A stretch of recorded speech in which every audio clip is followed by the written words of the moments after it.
Then Friends had a dope song, and Living Color had Living Single had a dope song. Y'all done mess with Full House? As a day is over. No, I mean that don't make it. That don't make it. Full House. I remember this different world. When my parents love me. Nigga, what? That That's didn't how it help went. nobody's cause. It went like that. Never mind. It started right off. It started right off the top like that. Hang it up. Wrap it up, B. All right, welcome to the TMF podcast, where we have too many feelings. I'm here with my girl, Miss Munroe, and the big homie. It's your boy, your main man's Freddie B. What's poppin', guys? And I am T Staples. And today we have a great fun in the sun topic for all of you guys and gals. But before we get started, it's time for a new moment in our show called Has the Internet Ever Lost? This is my attempt to navigate through the endless insanity of interconnectivity that brings us together in times of hardship and gives us shareable moments when our favorite celebrity goes viral for unintended reasons. We partake in the madness. Love it or hate it, the internet never ceases to evoke an emotional response that will have you laughing, crying, shaking your head, and ultimately sharing your findings on your favorite social platform with your friends and foes alike. As I dredge through this potential minefield of foolishness, I realize 2020 has been like a pest that just won't go away. And there have been people the internet just won't let go of. One such person, Carol Baskins. That's right, all you cool cats and kittens. This 59-year-old formerly convicted husband killer, that is by the court of public opinion, is back at it again. And she is joining the cast of Dancing with the Stars. We know she couldn't steal the show without the judge and jury that is the internet responding. That's right. The overall disdain for the Tiger King's arch nemesis has sparked the internet to resurrect the April remix to Megan Thee Stallion Savage, reminding us all of the crime the internet has charged her of. Let's take a listen to this. Carol Baskin killed her husband, whacked him. Can't convince me that it didn't happen. Fed them to tigers, they snacking.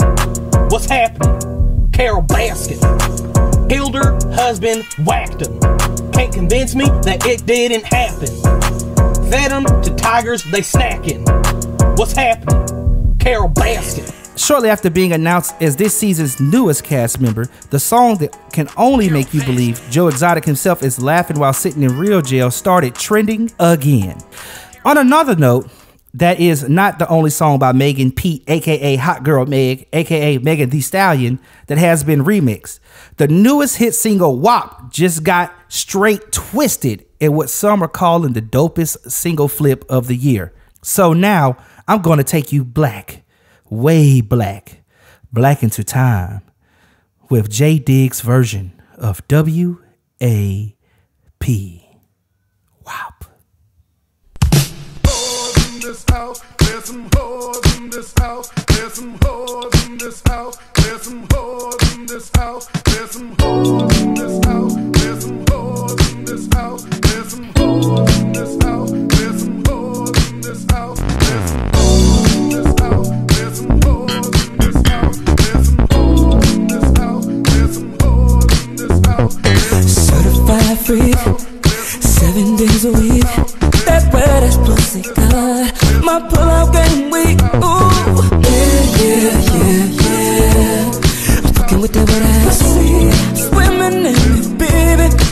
I'ma bring a bucket and a mop, darling. Give you everything I got. I'm falling. Yeah. I'm fucking with that wet ass pussy.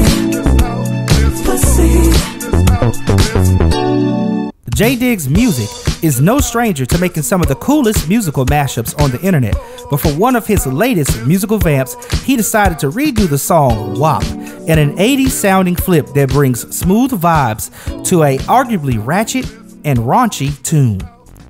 In that same vein of taking things back, today's topic of discussion, our favorite 90s sitcoms. So, Freddie B, Miss Munroe, who was the coolest 90s sitcom character? For me, I'm going to pick Maxine Shaw, attorney at law. Why? Because it's the person, you know how people say, and I know you're not supposed to say this, it's like cultural appropriation. They're like, this is my spirit animal. That's my spirit's animal. Wait, what? Wait, Maxine Shaw? Yes, I loved her attitude, her wit. Like, she just, you know, she did what she wanted to do. She said how she felt. She didn't, you know what I'm saying? She ain't hold nothing back. I loved it. And then especially as an actor, period, I later found out that a lot of her character, like the excessive eating and things like that was something she just added on her own. That was super dope. So she definitely helped the writers out a lot. Those little nuances, details, those idiosyncrasies that a character can have. I see what you're saying. Freddie B. Dopest character from the 90s. You know, mine's a little bit of probably a departure to what most probably would think. I'm going to say, me being a sneakerhead, I'm going to say it's Jerry Seinfeld. What? Wow. Dang. Seinfeld was a great show. I love Seinfeld. And then subsequently, I love the spinoff as well, Curb Your Enthusiasm, that came out in the 2000s. But we're speaking about 90s TV shows.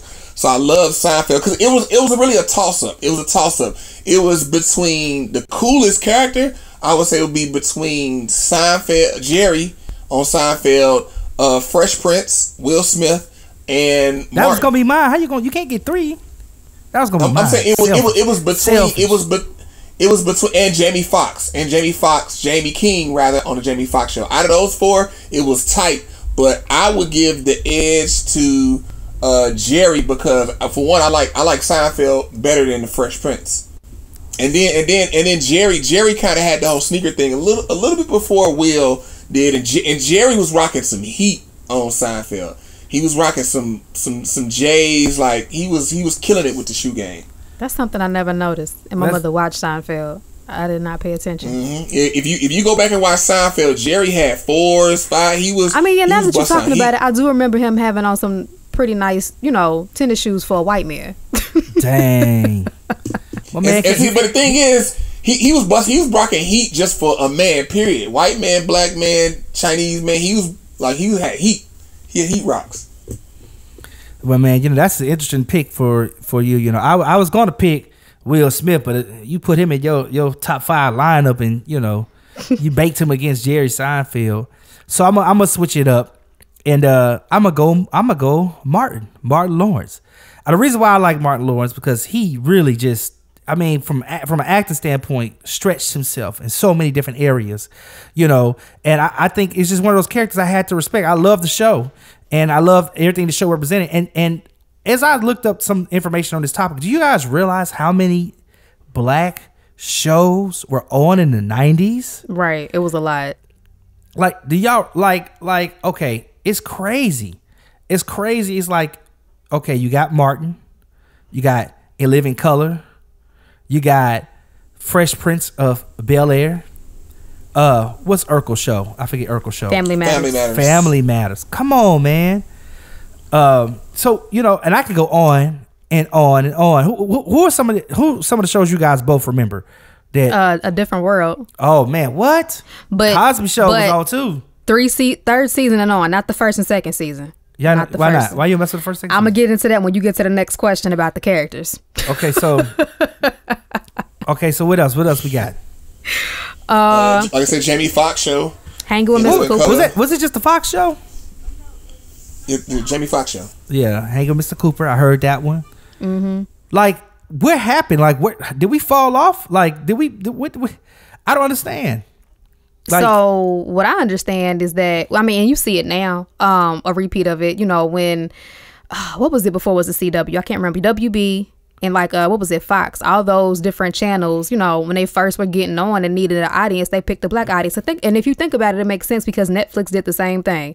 All of these, low budget kind of like black films that you would see on Netflix that you don't really see as many anymore. Like you still see some, but they're getting, more people with bigger budgets to come on. So now they don't need those little bitty black budget films anymore. And it's harder to kind of break through. So it was the same thing, in the 90s with a lot of those different channels because they needed low budget stuff that they could purchase to put on. And then once they got to a certain status and they didn't need it anymore, you didn't see all those black shows. That's interesting because even with Brandy doing Moesha, or Will Smith doing the Fresh Prince, or like bringing the music like the people who had popularity in the music realm into the TV realm. That's interesting. So, okay, with that point being made, then what was your most favorite like 90s TV sitcom? Like, what was your like? Okay, now the character Freddie B said Jerry Seinfeld. You know, Miss Munroe.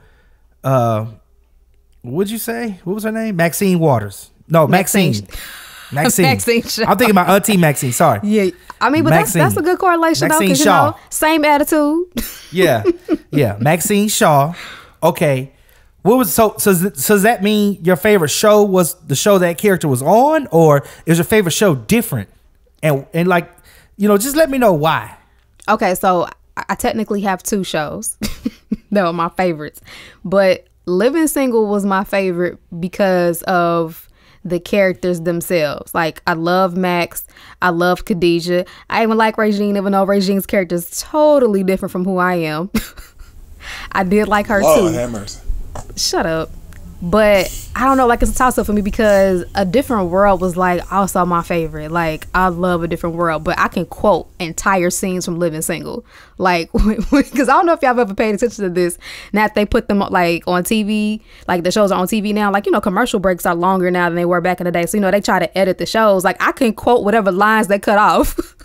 Like, it's terrible. Yeah, you die hard. It's so bad. Oh my gosh, it's so bad. Yeah. But that was such a huge deal to me. Like, that show meant so much to me because I came from a family that was like very traditional as far as like, you know, the women had to be like extra super submissive, and that's, you know, my grandfather was very overbearing, and, you know, everything had to be his way. So to see these women kind of living their lives and running their businesses and being in these powerful positions, I was like, bet I'm doing this. Like, I used to watch that show. Mind you, I was probably like 8 or 9 when that show was out, and I used to sit and pretend like I was writing contracts while I was watching that show. Like, what? I'm about to run my own business. I'm pretending I got my little business together. And you was digging into that. So you but I knew I was gonna grow up and be a baller. Yes. Well, you know, you're almost there. You're about halfway there. You know, so you can start writing some of these checks. Write me one, please. Thank you, please, and thank you. Freddie B, man, what was your favorite? I mean, you know, when it comes to the top 2 shows, it'd be between Martin and Seinfeld. Those are my top 2 shows. You know, Martin, that show was, you know, amazing. Like, I don't think anybody can be like, I ain't like. If somebody say they don't like Martin, oh Lord, Heavenly Father, Lord Jesus, I should have bought a Honda. But I bought a Lexus. I should have, right? But I bought a Lexus. Should have bought a Honda, but I bought a Lexus. I'm not a fan of Martin. I am not. What is kid? Go ahead. You have the floor, Miss Munroe. Please tell the world why you're not a fan of Martin. I don't like Martin and Gina's relationship. She did not need him. Like, she was doing so much better than him, and he was always throwing these tantrums about that. It's like, get over yourself. I hated that show. So she didn't like the relationship. Nope. Well, you know, the relationship show wasn't funny or nothing. Well, you know, I ain't find that funny at all. Like, I thought the show was funny as hell. That's great funny. I thought the show was funny as well. But the relationship in real life did end, though. It did, but they back good now. They actually back good. They are. But Miss Munroe. So you mean to tell me the episode where he got beat up by Tommy Herms and had the lumpy head and she had to take care of him? That wasn't funny. Like, if it's on and somebody else is watching it, I'll watch it. But if, like, I'm watching Living Single, let's say, like, for real, I'm watching Living Single and Martin comes on, and, like, right after that, Living Single's gonna come on, I'll just go find something else to do in between the time. Lord. Dang. So Miss Munroe, anything with a strong female lead who don't need a man, you gang. Cause my other show that I did like was Designing Women. Oh my God, I knew it. Oh man. Boy, what was her name? Suzanne Sugarbaker or whatever it was. That was my girl. Like, who's she gonna tell off this week? So I feel like you love Mama's Family. No, I didn't. It was okay. You didn't like Mama's Family? It was alright. I like Grace Under Fire. I don't even know what that is. What's the little white lady? She had a real manly looking face, but she was real popular in the 90s. I can't think of what her name is though. Oh Lord. But I did like that show. It was kind of like, I guess it would be like Mama's Family meets Roseanne. Something like that. I ain't gonna lie. I was, you know, for the sitcoms, I was kind of digging the Mighty Morphin Power Rangers and I hated them too. You know, like, oh man, what? Oh, I used to like the White Ranger and the Green Ranger. They was the same person, just in different outfits. Dang, man, like, you know, Brett Butler. Oh, Grace Under Fire. I remember that. I remember that now. I see why you like that. Yeah, she was a single mom who was doing it by herself, and well, that's what she. You know, it makes sense. She identifies with the single mom, powerful thing. You know, got you. Makes sense. Makes sense. Art imitates life. Yep. Art imitates life, or just life, you know, resurrected on the screen for her. You know, so it makes something sense. like that. Something like that. Yeah. Mix that in. Mash it together. So, wait, Miss Munroe, is there any show that you like where the man was a strong man? It was like a strong man, and the man was running stuff. Is that even possible? I mean, now hold up. Nate trying to make it seem like I don't like shows with powerful men. I was like, if they are gonna be powerful, like, and you know, lead, I want them to actually do that. Martin wasn't that. He made less money, and he always wanted to be like trying to have like this little macho temper tantrum all the time. And it's like, but you're not running nothing though. Like, chill out. Well, it's okay. Martin, not at first. Season 1 and 2. Season 1 and 2, he's making more money. I was about to say, yeah, he was making more money in season 1. Yeah. Well, I don't know about season 2, but I definitely know season 1. Yeah. I definitely know season 1. I think that was part of their ploy to also change the stereotype of the household mix when the man is not making as much. Right. That was a part of the that was part of the whole arc of their show was, okay, let's flip this up a little bit, because you know we always see that strong male lead who's doing X, Y, and Z. Let's see what happens when you have the female in the household who is making more. And I actually think, you know, Tisha Campbell was cold in that role that she did. I didn't know all the stuff that was happening, you know, behind the scenes with them, and the different things, the allegations that came out later on down the line. But I just thought she was really great in that role. And I could never understand the allegations, because it seemed like they never really did anything that warranted them getting too close, you know, to each other. Like I mean, they've had a couple of scenes where they had to be in the bed together, but even then it was goofy. You know what I mean? They weren't like films butt naked where the guy got to have a thong on. Like, I mean, like the thing with acting, like I know in my experiences, like some of the acting I've done, man, it's like those scenes where you're not really just close, where you like gotta gaze in somebody's eye and you just talking. Those be the really scenes where you really be connecting. The actual physical scenes where you like gotta simulate sex, them scenes ain't nothing. Like it ain't nothing sexual about it, because you got a cameraman, you got all these people watching. Right, you, like, right. That's what I'm saying. It ain't nothing sexual about that. The scenes that really get you, where you gotta look at somebody's eyes and deliver a line, and you gotta like look at them, and you gotta, it's like almost like start to become like a spiritual connection. Those are the scenes where it get like, ooh, like So Freddie B, let me just rewind back. So okay, I heard Martin was number 1 or number 2. I gotta give it to Martin. Martin is my. I would get an edge. It would be in between Martin and Seinfeld, but you know, I mean, if we talk about black sitcoms, it'd be Martin. If overall, I would get a slight edge to Seinfeld. Slight. Oh wow, the white man wins again.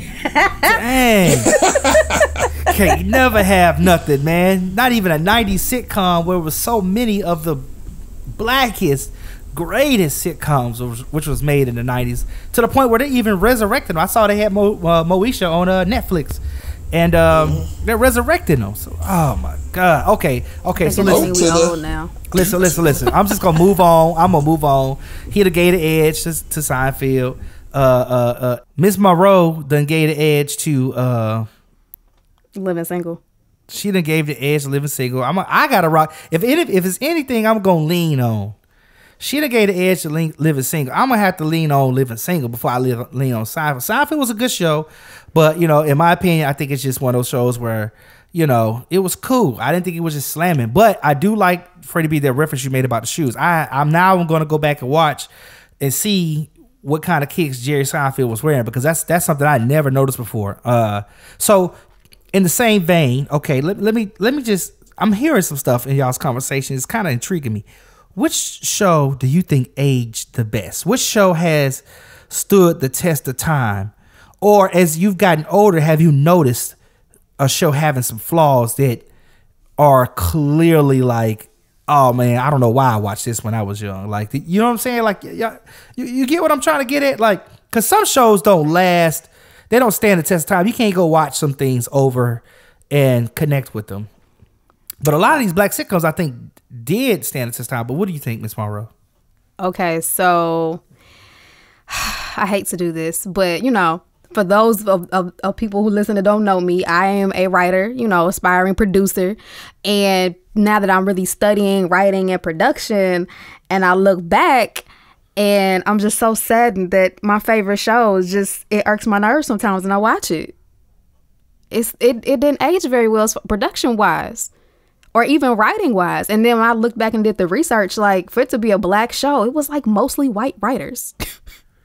What show was like, that? Living Single. Oh, well, yeah. Well, you know, it was Living Single. Which, in the 90s kind of world. And it's a lot of that. But didn't they come out, didn't they have a counter show to come out that was like Friends or something like that? Yeah, Friends. They came out and almost like in the same time slot on another network or something. Like it's a whole. Yeah, it came out a year later. Yeah. And my mother is huge Friends fan. Like she was a diehard. Oh no, man, that's almost a slight, like Freddie B made that slight with the Seinfeld. But I mean, honestly though, when I look at it, wrong, hell no, you ain't about to play me. Friends is not Living Single. Friends just stole Living Single's swag. Like people love Friends. I don't love Friends. Friends a cool show, but I watch Living Single before I watch Friends.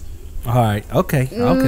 I'm not gonna lie. Like I remember having this conversation with somebody a few months back, and I was like, writing wise, honestly, Friends technically was better. Well, because they had white money? Is that what it is? It's because the white man had white technically, money? Oh. I mean, that is the reason they had better writers that could pay better people. I mean, that's the truth. But that's like, you know, honestly, same thing, though. I said, we had this conversation. I'm in this group of writers. We're in. You know what that is? That's a Boomerang reference. Boomerang, yeah. I want tips. Well, I'm in this writing like production group, and like we have like little discussions, and we were having a debate one day versus Living Single versus Girlfriends, and I was like, honestly, I did not like Girlfriends, but to be real, Girlfriends had better writing, but none of their characters were memorable. I was like, Living Single had the better character. Yeah, Girlfriends had way better writing. Oh, girl, you are smoking dope out here. What? No. You smoking? What dope did you get a hold of, Miss Munroe? What? She got that 90s blow in her hand. Girlfriends is killing Living Single. Because of the characters.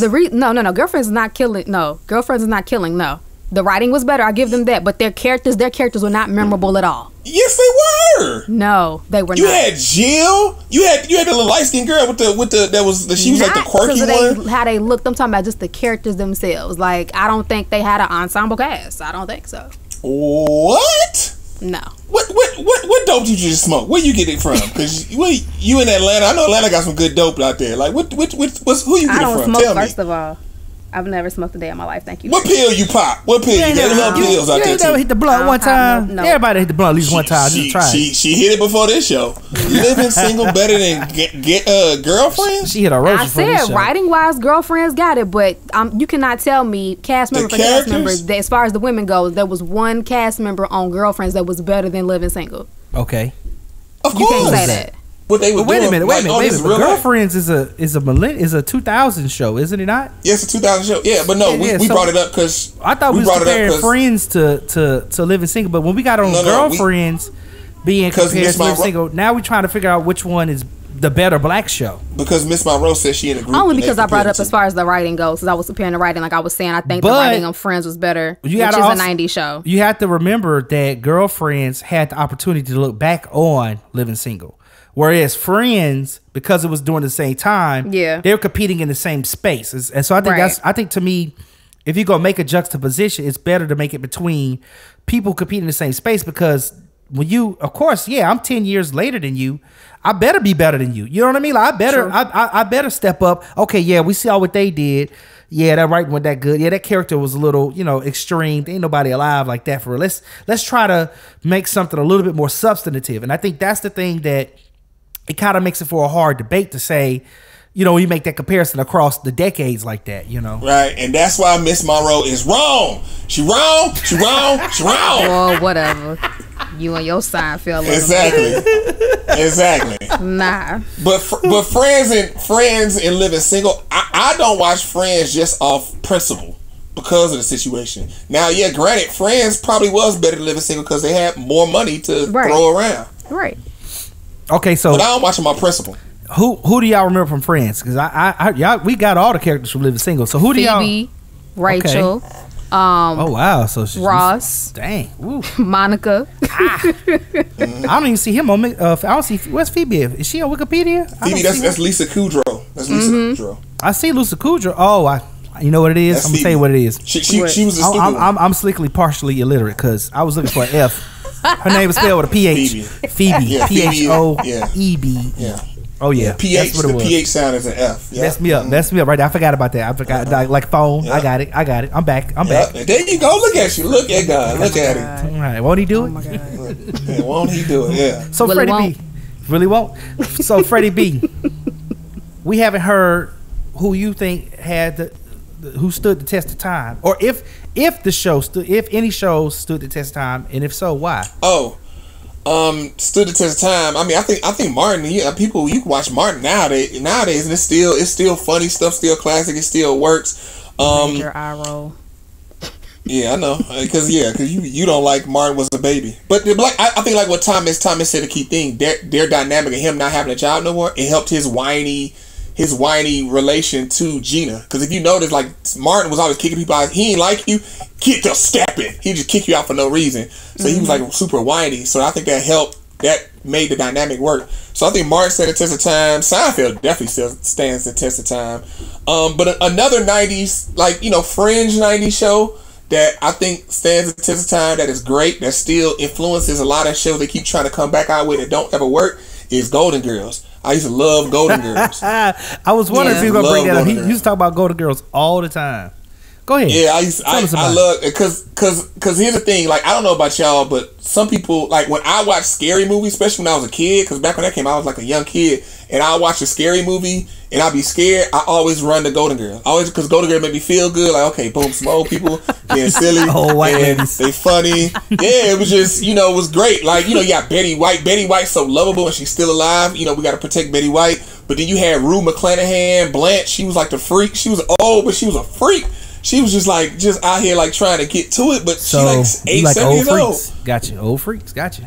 They know what to do when the doing is doing. You feel me? They know how to swallow the dick and the balls. Got you. Oh my God! Wow! Like, how do we go all the way to the left like that? Can we come back? You gotta ask Tom. Depends on. Well, it depends. Some people just lean left. You feel me? Okay. You gotta ask Thomas about it. Oh man, but Golden Girls is my job. I think Golden Girls stand the test of time too, because like it's so many old people shows that have come out that it don't work. It just it don't capture the younger audience like Golden Girls did. Okay, so let me for argument's sake, what do you think about the Cosby Show or the spinoff to the Cosby Show? A Different World. The Different World. Oh, because the things that something that Bill Cosby said, back in the day that really resonated with me was they created their own language. They were trying to create something timeless in the sense that let's not use a colloquial word or a word that everybody knows right now and it's only for today's time. Let's change the words and let's change some of the language so that it's our own and we own it and it'll last longer. Do you feel like the Cosby Show and A Different World have stood the test of time? Because I feel like they aged. Some of those same principles are still valuable to our families today. Yeah, I definitely I still love A Different World. I just actually recently went back and watched all the seasons except for the first and second one because Denise was lame. Hey man, I ain't gonna lie.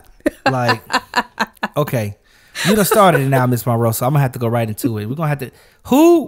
Whose character was the lamest character out of all these? Now y'all already told us who y'all liked the most, but I was holding off on getting to this because I want to know who was the wackest character. And I would tell you who I used to think was probably one of the wackest characters, but I just everybody loved him. It's Steve Urkel. I thought Steve Urkel was the wackest character. I feel like if he wanted to holler at Laura, he should just straight up told her. He had to become Stefan. His character was built to be lame. Like, it was intentionally lame. I'm talking about, what I'm saying? Like, characters that wasn't supposed to be lame. How many seasons he gonna be lame for before he realized what Laura needs? He did. He used his brain to get it. No, you're right. He had to become Stefan. He had to become a whole nother man. He couldn't mature in of his own skin. Because I feel like a lot of times, you do have people who are kind of nerdy or, they're geeky or kind of like that, but they grow out of their skin into something. They blossom. The flowers, the flower blossoms and blooms or whatever. And I think that he just never like the whole run of that show. He never bloomed. But you know what? Honestly, there's a lesson in this. Now that I think about it, there's a lesson in this for a lot of men. It was always that moment where like Steve would do something really, really nice for Laura, and then she'd be like, "Oh, okay, cool, he ain't that bad," and then he would go right back to being over eager and just fuck it up. That's a life lesson for a lot of men right there. So you think he was just over eager? It was a combination of that. You know what I'm saying? Like, it was almost like every other episode he would do something. She's like, "Oh, Steve," and then he'll go back to being like trying to shove his tongue down her throat. You know what I'm saying? Like, "Hey, dude, pump your brakes, slow down." You was almost there. You was almost there. Slow your ass down. Hold on, wait. Shove his tongue down her throat? When did they start kissing? I mean, like when he was trying to kiss on her or whatever. When it's just like, "Hey, dude, I was just starting to halfway like your ass. Now you trying to kiss on me." So I ain't say we was that far yet. So Miss Munroe, you talking about there's a lesson in there for women as well in that show, because Laura, she started liking Urkel when he became Stefan, and he had all the other girls and everybody else want him. Then she like, "Ooh, I like him now after the nigga's gone now. He got other bitches to choose from, and now you want to get him. You should have got him when you had him. When you had the opportunity." She liked Stefan out the gate. Don't try to twist the details of the story. No, she also saw how everybody else was on him. Well, yeah, but she liked him before all of that. Because here's the thing, she knew Stefan was still Steve Urkel. He was just acting different, and he had other people on him. He was acting different. And then she wanted to be on him. And she wanted to be on him. He was acting different. No, he was acting different. He wasn't on her. That's what was different. He wasn't on her. He wasn't giving her no action. No. He was focused on other stuff. He was on Stefan out the gate because he was chill. He That's what wasn't chicks over do. eager and shit like Urkel. That's what chicks do. Okay, so Freddie B then, who was your like worst character of the 90s? Worst character of Lamest, the 90s. Wackiest. They could have took a back seat. They could have I mean, me, I would say it's a toss up, and it's between Kramer and Braxton P. Hartnebrig. Kramer and Braxton P. Hartnebrig, but I would go with Braxton P. Hartnebrig as the lamest, and because I'm starting to feel go some with kind of him, way, Freddie B. I just want to let you know, I'm starting to feel some kind of way. Okay, we're giving the white man all this credit, but maybe he deserves it, and maybe we don't, huh? That's how I feel. Feel some kind of way, right? I'm in my feelings. Shut up. I gotta be true. I gotta be honest. Because Braxton, I feel like they made his character and they try to give him too much Steve Urkel. He had some, because we were just talking about Urkel. He had Urkelness all in his blood, in his character, and I feel like he could have been his own character. Yeah, but he wasn't annoying though, like Urkel was. Urkel was annoying. Braxton Right, was that's what I'm saying. Some Urkelness. He had some Urkelness, and that's the reason why I feel like, it took, and it was like watching him. It was like I was getting Urkel. I was seeing Urkel, and I'm just like, he could be his own character, and I thought that was whack. What about you, Miss Munroe? It's so many, and my reasoning is different than y'all's. My when I say lame or whack, I mean like, what was the purpose of them even being on the damn show? Denise, Vanessa. I like Denise. What was the oldest one's name? What was her name? Vanessa. Sandra. Like why was she even there? I like Sandra. Judy from Family Matters. She went upstairs, never came back. Like, what the hell? I like Judy. Judy. What was the purpose of their characters? Like, especially Vanessa. I just really didn't like Vanessa. You need some eye candy. I think that's back in the day. That was, sex sales. Hey, it's filler. Yeah, right. Sandra wasn't a kid though. Sandra wasn't. You gotta remember, I was a kid. So you know what I'm saying. So I'm looking at a kid. That's keeping me watching the show right now. Like look at Judy. I want to. And what was the little boy's name? Richie. He was lame too. That was the lady eye candy. That was ladies eye candy. Richie was lame. I was a little girl and I was like, oh, he cute, but he's lame. That's what I'm saying. That was the lady eye candy. Like that. I mean, Miss Munroe, I don't think all women felt like this mother. How you look at the little boy like he cute, but that nigga get the hell on? Like what? His little dances he would do, like he was so corny. Damn. He was very corny. But then again, it's the 90s. There's a lot of corniness going around in the 90s. I felt like that as a kid though. I felt as a kid like, wow, this is stupid. Not as an adult, as a kid, this is like, he's lame. I feel like Miss Munroe had her Teddy Ruxpin like, what the hell I need this for? A bear don't talk. Nigga, you been talking ass bear. Take this home. Okay, so Teddy look. Ruxpin. So look, both. I think we all have like. I think the '90s really puts everybody in their feelings. You know, we have too many feelings about the '90s. So the show openers, the songs, the theme songs. I gotta ask. Now, my answer is the most obvious answer to this question. So I'm gonna let y'all chime in first. But who had the baddest theme song? Fresh Prince, of course. Okay, that's all about. Fred, I need to hear. I need to don't play me. Don't play me, Freddie. What you about to say? Because Fresh Prince, his opening was actually a track on his album. It was actually an album track. So I mean, it's kind of hard to beat that. But Fred, I would like to. You can't play the culture, baby. You can't play the culture right now. Yes, I mean, Fresh Prince goes without saying. Then you know, Friends had a dope song, and Living Color had a. Living Single had a dope song. Y'all done mess with Full House? As the days go by. No, I mean that don't make it. That don't make it. Full House. I remember this different world. When my parents love me. Nigga, what? That's how it went. Nobody's cause. It went like that. It started right off the top like that. Hang it up. Wrap it up, B. Like Chappelle's show, wrap it up. Wrap it up, B. Listen, this topic, I'm emotional. I'm having too many feelings. I don't know about y'all, but I've had way too many feelings talking about this topic, taking me back down memory lane with all the 90s sitcom television nostalgia.